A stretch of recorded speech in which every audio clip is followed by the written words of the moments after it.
안녕하십니까?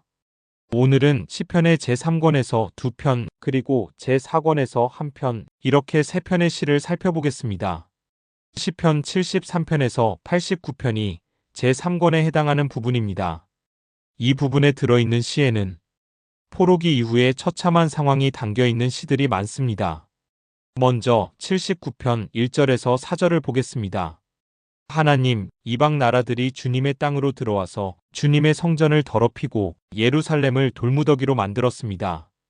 그들이 주님의 종들의 주검을 하늘을 나는 새들에게 먹이로 내주고 주님의 성도들의 살을 들짐승에게 먹이로 내주고 사람들의 피가 물같이 흘러 예루살렘 사면에 넘치게 하였건만 희생당한 이들을 묻어줄 사람이 아무도 없습니다. 우리는 이웃에게 조소거리가 되고 주변 사람들에게 조롱거리와 웃음거리가 되었습니다. 이어서 10절에서 12절을 보겠습니다. 어찌 이방인들이 그들의 하나님이 어디에 있느냐 하면서 비웃게 버려두시겠습니까? 주님의 종들이 흘린 피를 주님께서 갚아주신다는 것을 우리가 보는 앞에서 이방인들에게 알려주십시오. 갇힌 사람들의 신음소리를 주님께서 들어주십시오. 죽게 된 사람들을 주님의 능하신 팔로 살려주십시오. 주님, 우리 이웃나라들이 주님을 모독한 그 모독을 그들의 품에다가 7배로 갚아주십시오. 이렇게 기록되어 있습니다. 시의 결말 부분이 원수를 갚아달라는 그리고 이스라엘을 구해달라는 탄원으로 이루어져 있습니다. 지난 시간에 시편에는 서정적인 시가 거의 없다고 말씀드렸는데 기억하시는지요?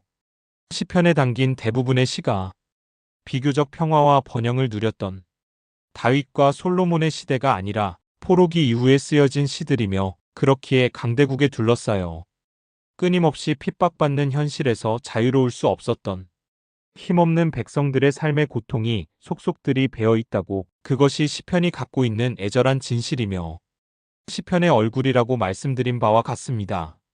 다음으로 시편 82편을 보겠습니다. 이 시에는 아삽의 시라는 제목이 붙어 있습니다. 지금까지의 시들과는 궤도를 조금 달리하는 독특한 시입니다. 1절에서 8절까지 전체 내용을 보겠습니다. 하나님이 하나님의 법정에 나오셔서 신들을 모아들이시고 재판을 하셨다. 하나님께서 신들에게 말씀하셨다. 언제까지 너희는 공정하지 않은 재판을 되풀이하려느냐? 언제까지 너희는 악인의 편을 들려느냐? 셀라. 가난한 사람과 고아를 변호해주고 가련한 사람과 궁핍한 사람에게 공의를 베풀어라. 가난한 사람과 빈궁한 사람을 구해주어라. 그들을 악인의 손에서 구해주어라. 그러나 그들은 깨닫지도 못하고 분별력도 없이 어둠 속에서 헤매고만 있으니 땅의 기초가 송두리째 흔들렸다. 하나님께서 말씀하셨다. 너희는 모두 신들이고 가장 높으신 분의 아들들이지만 너희도 사람처럼 죽을 것이고 여느 군주처럼 쓰러질 것이다. 하나님 일어나셔서 이 세상을 재판하여 주십시오. 온 나라가 하나님의 것입니다. 이렇게 기록되어 있습니다. 우선 이 시는 정의로운 세상을 꿈꾸는 소망을 담고 있다는 점에서 유대인의 문학답게 현세적이고 사회적인 성격을 띠고 있습니다. 그런데 하늘의 재판정에서 하나님이 신들을 재판한다는 설정 아래 시의 내용이 이어진다는 점이 특이합니다. 이런 구성은 이방인들과의 교류를 통해 그들의 다신교적인 종교 문화를 유대인들이 어느 정도 수용했음을 시사합니다.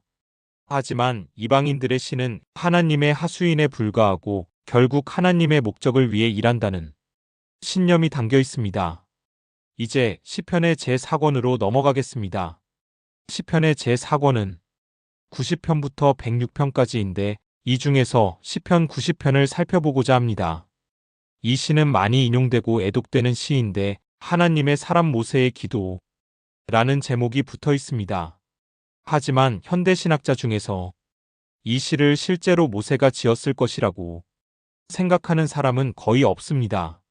1절에서 5절을 보겠습니다. 주님은 대대로 우리의 거처이셨습니다. 산들이 생기기 전에 땅과 세계가 생기기 전에 영원부터 영원까지 주님은 하나님이십니다. 주님께서는 사람을 티끌로 돌아가게 하시고 죽을 인생들아 돌아가거라 하고 말씀하십니다. 주님 앞에서는 천년도 지나간 어제와 같고 밤의 한순간과도 같습니다. 주님께서 생명을 거두어 가시면 인생은 한순간의 꿈일 뿐 아침에 돋아난 한 포기 풀과 같이 사라져 갑니다. 이어서 10절도 보겠습니다. 우리의 연수가 70이요. 강건하면 80이라도 그 연수의 자랑은 수고와 슬픔뿐이요. 빠르게 지나가니 마치 날아가는 것 같습니다. 13절에서 17절도 보겠습니다. 주님, 돌아와 주십시오. 언제까지입니까? 주님의 종들을 불쌍히 여겨 주십시오. 아침에는 주님의 사랑으로 우리를 채워주시고 평생토록 우리가 기뻐하고 즐거워하게 해주십시오. 우리를 괴롭게 하신 날수만큼 우리가 재난을 당한 횟수만큼 우리에게 즐거움을 주십시오. 주님의 종들에게 주님께서 하신 일을 드러내 주시고 그 자손에게는 주님의 영광을 나타내 주십시오. 주 우리 하나님, 우리에게 은총을 베푸셔서 우리의 손으로 하는 일이 견실하게 하여 주십시오. 우리의 손으로 하는 일이 견실하게 하여 주십시오. 이렇게 기록되어 있습니다. 이스라엘 백성이 광야에서 고난받았을 때를 연상시키는 시의 내용에서 시편의 최종 편집자가 이 시의 저자를 모세로 생각했을 것입니다. 하지만 이 시 역시 모세의 작품이 아니라 포로기 이후의 고된 삶의 현실을 호소한 것이라고 대부분의 현대 신학자들은 해석합니다. 그런데 이 시에서 주목할 점이 있습니다. 시의 어디에도 죽음에 대한 극복이나 부활 등 현실 세계를 넘어선 내세적 소망은 담겨 있지 않다는 점입니다. 단지 이스라엘 공동체가 겪고 있는 역사적 고통에서 벗어나기를 소망할 뿐입니다. 모세 시대는 물론이고 포로기에도 이스라엘의 신앙은 이렇게 철저하게 현세적이었습니다. 오늘날 한국의 주류 교회들이 그렇게 소중하게 붙들고 있는 부활신앙과 영생신앙이 하나님께로부터 온 것이 아니라 페르시아와 그리스가 근동지방을 지배하던 시대에 이방 종교 문화와의 만남을 통해 유입된 것임을 이 시편은 역설적으로 증언하고 있습니다. 오늘은 여기까지 하겠습니다. 고맙습니다.